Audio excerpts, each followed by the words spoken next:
Avec Le Brief, recevez l'info en langage clair. Chez Argenta, recevez des conseils financiers en langage clair. Pour les grands patrimoines aussi. Argenta, c'est aussi simple que ça. Bonjour à toutes et à tous, nous sommes le jeudi 6 août et voici notre regard sur l'actualité, l'essentiel pour celles et ceux qui ont l'esprit d'entreprendre. Le brief de l'Écho.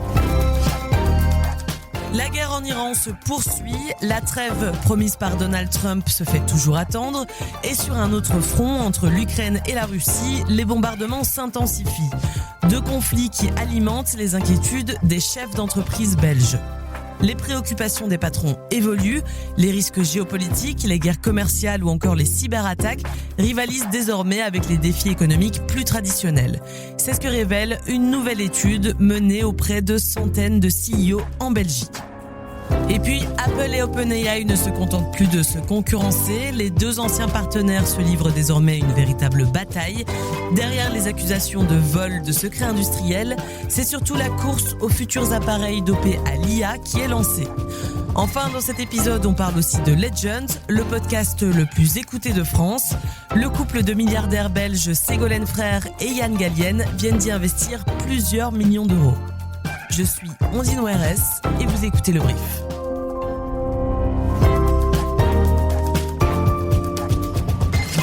Le brief. Cette info dès 7h. Les États-Unis se rapprochent d'un accord avec l'Iran. C'est en tout cas ce que laisse entendre Donald Trump. Ces derniers jours, le président américain a annoncé qu'un accord entre Washington et Téhéran serait imminent. Le média américain en ligne Axios évoque une trêve temporaire de 60 jours dans le détroit d'Ormuz sous la médiation du sultanat d'Oman. Vincent Joris, bonjour. Bonjour Ondine. Vincent, tu suis cette guerre et d'ailleurs toute la région du Moyen-Orient pour l'Écho. Alors on le sait, depuis le début du conflit, Trump a une fâcheuse tendance à annoncer des accords avant même qu'ils ne se concrétisent. Est-ce qu'on peut y croire cette fois-ci ? Donc ça fait, depuis le début du conflit, Trump a annoncé au moins 38 compromis et à chaque fois, ils n'ont jamais été appliqués ou il n'y a pas eu de compromis du tout. Donc on peut se poser la question sur la fragilité de ce compromis. Maintenant, les États-Unis et l'Iran sont poussés dans le dos pour des raisons économiques. D'abord parce que les prix du pétrole se sont envolés à des niveaux relativement inédits. Ensuite, parce que l'Iran, de son côté, commence à souffrir vraiment de la crise, des sanctions américaines, son économie va mal, et donc les pragmatiques au sein du régime sont poussés à conclure un accord avec les États-Unis et à aller plus loin. En tout cas, une première pièce de cet accord a déjà été posée, notamment autour de la gestion du détroit d'Ormuz. Alors, mercredi soir, Oman et l'Iran se sont entendus sur un système de navigation des navires dans le détroit d'Ormuz. Apparemment, les navires entrants passeraient par le nord, ils entreraient par la partie iranienne et ils ressortiraient par la partie omanaise. Selon Axios, il n'y aurait pas de droit de taxes perçues ou de droit de service perçus. Mais rien n'est moins sûr, car on sait que les Iraniens tiennent beaucoup à percevoir de l'argent pour des raisons de sécurité qu'ils assureraient dans leurs eaux.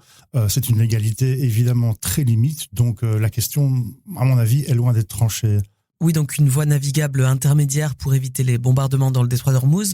Mais bon, il reste beaucoup d'incertitudes, et même si un accord est annoncé, rien ne garantit qu'il dure.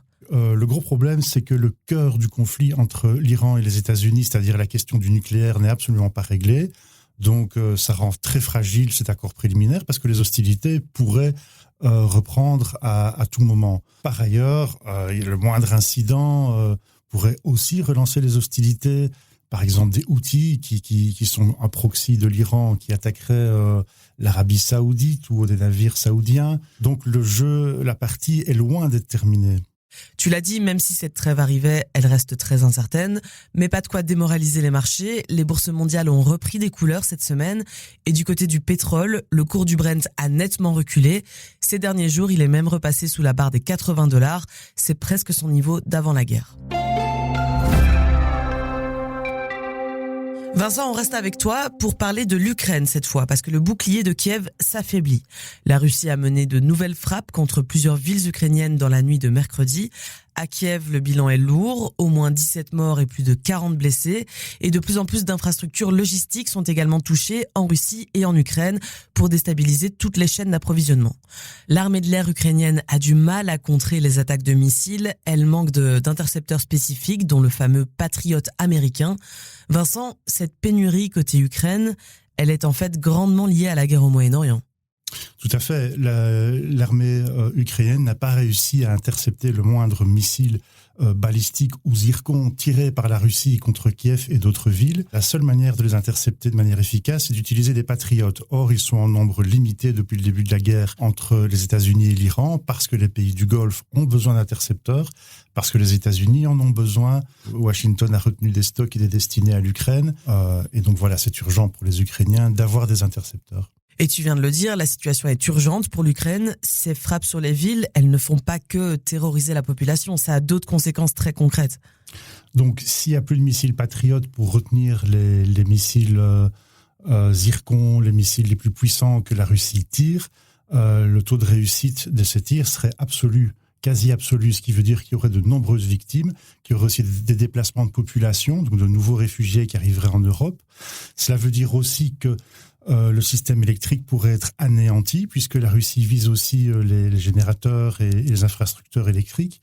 L'industrie ukrainienne serait en difficulté, puisqu'on vise aussi les infrastructures industrielles. Et enfin, il y aurait un sacrifice des forces qui se trouvent sur le front, qui seraient obligées de ramener des systèmes de défense antimissiles pour défendre les villes, qui fragiliserait le front en lui-même et risquerait une réussite de l'offensive russe. Donc la situation serait évidemment catastrophique. Et c'est pour ça que le président ukrainien Volodymyr Zelensky continue de faire pression sur ses alliés pour obtenir de nouveaux intercepteurs de missiles balistiques. Il négocie pour le moment avec les États-Unis une éventuelle licence de production locale de Patriot. Merci Vincent. Et ce contexte géopolitique pour le moins instable inquiète de plus en plus les dirigeants d'entreprises du pays. Le cabinet de conseil BDO vient de publier une enquête sur les préoccupations des CEO en Belgique. Plus de 400 dirigeants ont été interrogés et une tendance se dégage clairement.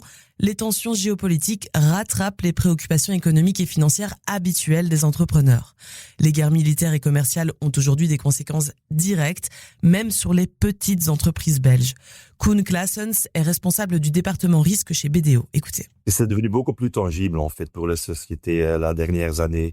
Là, on pense bien sûr des tarifs de Trump sur les exports vers les États-Unis. Il y a aussi, bien sûr, les prix d'énergie à cause de la guerre avec l'Iran. Mais il y a aussi les menaces de cybersécurité qui ont augmenté vers notre infrastructure essentielle, comme par exemple l'aéroport, les opérateurs de télécom, nos entreprises en général. Alors c'est la réglementation qui reste de loin la première préoccupation citée par les entrepreneurs. La moitié des managers belges estiment que la fiscalité élevée et le cadre réglementaire de plus en plus compliqué érodent la compétitivité des entreprises locales. Mais d'autres préoccupations prennent elles aussi de l'ampleur, comme nous l'explique Koen Claessens. Il y a par exemple, le risque le plus important, c'est le risque AI. Et il y a plusieurs aspects à cela. D'un côté, il y a le désavantage concurrentiel si on n'utilise pas suffisamment bien l'AI pour optimiser son organisation, la façon de travailler, et si les concurrents le font mieux. Donc, il y a une sorte de FOMO, Fear of Missing Out. Mais de l'autre côté, il y a aussi les risques liés aux mauvaises utilisations de AI. Donc là, on pense surtout aux pertes de données, incidents de sécurité, les mauvaises décisions qui sont prises à cause de la mauvaise utilisation des AI. Et en plus, l'utilisation de AI ouvre aussi de nouvelles possibilités aux hackers. Donc, le risque de cybersécurité a encore augmenté. Et d'ailleurs, un élément assez interpellant ressort de cette enquête menée par BDO, c'est le fait que sur la dernière année, plus de la moitié des entreprises sondées ont été victimes d'au moins un acte de cybercriminalité. Les exclus du chômage sont plus nombreux que prévu à se tourner vers le CPAS. Depuis le début de l'année, plusieurs vagues d'exclusion retirent progressivement certains citoyens du chômage. C'est l'une des mesures phares du gouvernement Arizona. Aujourd'hui, près de 100 000 personnes ont déjà été touchées par cette mesure. Et parmi elles, selon les derniers chiffres du service public fédéral de l'intégration sociale, plus de la moitié aurait depuis demandé un revenu d'intégration à leur CPAS. Alors il faut savoir que ces chiffres, ils sont très inégalement répartis entre le nord et le sud du pays. C'est la Wallonie qui absorbe l'essentiel du choc. En région wallonne, près d'un exclu du chômage sur 2 se tourne vers le CPAS, contre environ 1 sur 3 en Flandre. C'est bien plus que ce que prédisait le gouvernement de Bart De Wever à l'annonce de sa réforme. Une situation qui risque de mettre en difficulté les CPAS au sud du pays, déjà fragilisés. D'ici juillet 2027, dans un an, on estime qu'environ 180 000 personnes seront privées de leur allocation de chômage, donc les CPAS vont avoir besoin de moyens supplémentaires pour les accompagner. Le gouvernement serait en train de préparer une correction de la taxe sur les plus-values. C'est sa deuxième mesure phare après celle de la réforme du chômage. Alors cette fameuse taxe impose à hauteur de 10% les plus-values réalisées par les investisseurs lors de la vente de leurs produits financiers. Elle est officiellement entrée en vigueur le 1er janvier 2026, mais il reste encore des zones grises, en particulier quand on investit dans des titres libellés dans une monnaie étrangère. Je vous explique. Quand un investisseur achète une action américaine, par exemple, avec des dollars qu'il a sur son compte titre, il est en principe soumis à cette taxe sur les plus-values si, entre le moment où l'argent a été déposé et le moment où il achète son action, le dollar a pris de la valeur. Le problème, c'est que pour le moment, les banques ne prennent pas toutes en compte ces petites plus-values de change. Ce serait donc à l'investisseur de suivre chaque mouvement et de faire lui-même les calculs. Un vrai casse-tête. Pour éviter ça, le gouvernement travaille donc sur une loi de réparation. Grâce à elle, les gains liés au cash détenu sur les comptes titres devraient être exonérés. Les plus-values réalisées sur les actions, elles, resteront taxées. Rien ne va plus entre Apple et OpenAI. Depuis quelques semaines, les deux géants américains de la tech se livrent une guerre publique sans merci, à coups d'insultes et de publications sur leurs réseaux respectifs. Apple accuse OpenAI, la maison mère de ChatGPT, d'avoir orchestré le pillage de ses secrets industriels. Le géant de l'IA traite, lui, son rival de manipulateur. Un peu surprenant quand on sait qu'il y a 2 ans encore, Tim Cook, le CEO d'Apple, invitait Sam Altman, le CEO de OpenAI, à sa keynote pour annoncer l'intégration de ChatGPT à l'iPhone. Maxime Samin, tu es journaliste tech à l'Écho, les auditeurs te connaissent bien désormais. Alors explique-nous comment on est arrivé à une telle rupture entre OpenAI et Apple. Alors effectivement, au départ, Apple et OpenAI étaient partenaires. Apple utilisait ChatGPT pour renforcer Siri et ses appareils, mais OpenAI a voulu changer d'ambition. L'entreprise ne veut plus seulement fournir de l'intelligence artificielle, elle veut aussi fabriquer ses propres produits comme Apple.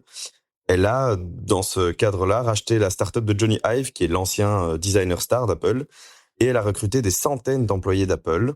Et c'est là que la relation a basculé, et Apple estime maintenant qu'OpenAI est devenu en fait un concurrent direct, et elle l'accuse d'avoir récupéré des secrets industriels au passage. Donc OpenAI a été débauché des ingénieurs de chez Apple.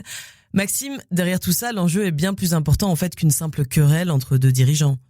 Oui, clairement, parce que le procès, en fait, il dépasse largement une histoire d'email ou d'anciens salariés qui seraient passés de l'une à l'autre entreprise. Elles se battent pour inventer le successeur du smartphone. Apple veut protéger l'iPhone, qui reste son moteur économique, et OpenAI, avec Sam Altman et Johnny Ive, veut créer un tout nouveau type d'appareil qui est pensé en fait dès le départ pour l'intelligence artificielle. C'est potentiellement le prochain marché à plusieurs centaines de milliards de dollars pour ce type d'entreprise. Et donc, c'est une affaire qui est autant une bataille juridique qu'une bataille pour le futur de l'informatique. La suite de ce bras de fer devrait en tout cas se jouer devant les tribunaux. Apple réclame une injonction pour empêcher OpenAI d'utiliser les informations qu'elle aurait soi-disant volées. À ce stade, aucune date de procès ni de verdict n'a encore été fixée. Si je vous parle de Legend, le podcast le plus écouté de France, est-ce que ça vous dit quelque chose ? Bonjour tout le monde et bienvenue sur Légende. Aujourd'hui, émission un peu étonnante et différente de d'habitude. On va recevoir une médium. Aujourd'hui, notre invité, patron du Mossad. Aujourd'hui, émission exceptionnelle puisqu'on reçoit le président Nicolas Sarkozy. Bonjour tout le monde et bienvenue sur Légende. Aujourd'hui, notre invité s'appelle Yannick Deslandes. Il a été trafiquant de drogue international. Aujourd'hui, Jordan Bardella est notre invité. Bonjour Jordan. Bonjour Guillaume. Vous l'aurez compris, sur Legend, le présentateur Guillaume Pley reçoit toutes sortes d'invités aux profils très variés, voire controversés. Et si je vous en parle aujourd'hui, c'est parce que le podcast a tapé dans l'œil de très gros investisseurs belges. Le couple de milliardaires Ségolène Frère et Yann Gallienne viennent d'investir 17 millions d'euros pour acquérir 25% du podcast Legend. La famille Frère connaît bien le secteur des médias. Elle a longtemps détenu des parts dans Bertelsmann, la maison mère de RTL, et dans M6. Mais jamais à un niveau aussi important qu'ici. Grâce à cette transaction, Legend est à présent valorisé à plus de 70 millions d'euros. Un coup de boost pour le média de Guillaume Pley et ses 8 millions d'écoutes par mois, qui ne semblent pas impactés par les polémiques auxquelles il a fait face. Dernièrement, une enquête du journal Le Monde remettait notamment en question la neutralité affichée de Guillaume Pley dans l'émission, ainsi que ses pratiques managériales toxiques.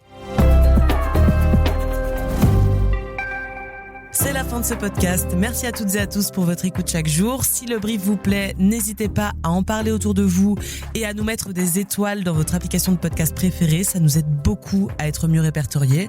Merci à Louise Pinchard qui a préparé cet épisode. Quant à moi, je vous dis à demain pour un nouveau condensé de l'actualité économique. Allez, salut!